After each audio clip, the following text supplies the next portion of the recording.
of logs and a planer, and it was for sale, and I couldn't afford it. But I said, how come you're selling this? Because in my mind, he had a toehold in an industry that was compelling to me. He was selling rough lumber to the farmers and ranchers. Wow, that appealed to me. And he said, yeah, I'm getting out of the sawmill business. He said, I don't think there's ever going to be any money in this for me. And I said, what are you going to do? He said, I'm going to get into remodeling and renovation and construction, and I want to learn everything about it. I want to learn how to pour the concrete and hang the drywall and stack the roofs and put on the paint and lay the tile. I thought, well, that seems sort of less than being a production house builder. And then I had this moment of sanity, and I thought, wait a minute, maybe I should be thinking carefully about what this man is responding to, and that is the impulse to be the irreplaceable guy on the job, the impulse to learn every darn thing that I can learn so that I can solve more of the problems that people need solved. So whoever I'm talking to right now, whether you're 16, 26, 36, 56, whoever we're talking to, let's be careful when we are setting a goal for ourselves to learn everything we can possibly learn. Let's be careful about comparing ourselves to the guys that apparently know everything they need to know, because you know what? Everybody's winging it. And everybody is using whatever skills and ability and knowledge they have to this minute to solve what may be a completely new problem in the next minute. Everybody's doing that. The only variables are how much experience you've had prior to confronting this problem and whether or not you have courage enough to use that fund of knowledge to solve the problem you're staring at. So in a very real way, the playing field is level. It's just that some of us have been standing on the field for a little more time. So time standing on the field is only useful time is if you're not just standing on the field. Here's what I mean. The demands of life, there's discretionary money, right? Here's an important financial concept. It takes a certain amount of money to eat, a certain amount of money to pay your rent, a certain amount of money to pay the necessary insurances, a certain amount of money to put fuel in your vehicles, a certain amount of money for each of the things that are necessary to stay alive. And so when you are figuring out how much money you make per year, that money doesn't matter. Let's just say that 90% of the money you bring in is sucked up by life and only 10% is discretionary. It's that 10% of the money you bring in that can make a difference in your future. And it's the same with your time. Now, young men are rich with time compared to people my age. I can see the end of the tunnel, and it doesn't necessarily have a light in it. So when you are thinking about how much time you spend in doing the things that you do every day, you better get pretty scientific about this. What I mean by that is, maybe make a list. In construction consulting, there's something called time sampling. And big construction companies can hire consulting firms to come in and watch a job site and take snapshots. Now, I don't know how they do it now, but when I took the seminar courses, it was photographs every 30 seconds or 2 minutes or 10 minutes or 20, whatever it is, taking photographs of the job site and then analyzing what the people are doing. Are they standing? Are they talking? Are they shoveling? Are they cutting? Are they nailing?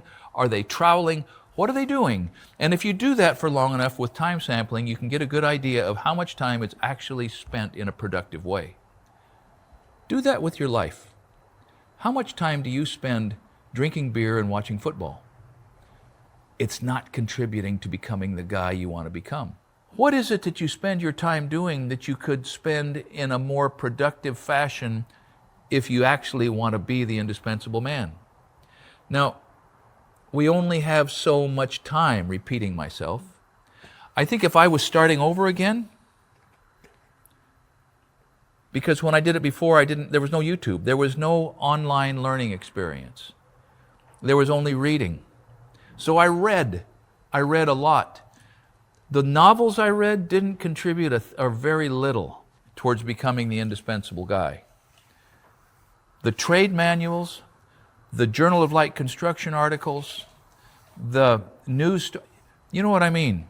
The items that I packed into my head that were directly related to the work I wanted to be able to do were the things that made me able. It's the same for you. Do a time audit, will you? Figure out how much time you're spending overcoming your ignorance. All right, let's drill down on that. Ignorance is not a handicap if you're a curious soul. Ignorance will make you restless if you're curious. Feed your curiosity. Let it become an insatiable desire to learn more all the time. And first thing you know, 30 years will have gone by, and you're going to be more like Cy Swan than some of the people in your life who don't know anything and don't care. So curiosity. A truly burning curiosity is not going to be content with surface level knowledge. Curiosity is seldom satisfied by what? The curiosity that's going to move you forward is the curiosity that demands an answer to the why. The why. Now there's a world of people out there who, once they learn the first part of an answer to a question and they lock down on that, their brain slams shut and they think they know the answer, and nobody is going to convince them that there is more to the answer that they want than the information that they have. That is the biggest rate limiting factor that there is in moving towards that person of a mensch. You know what a mensch is? It's a German word that means a complete and well-rounded man. A man for all seasons.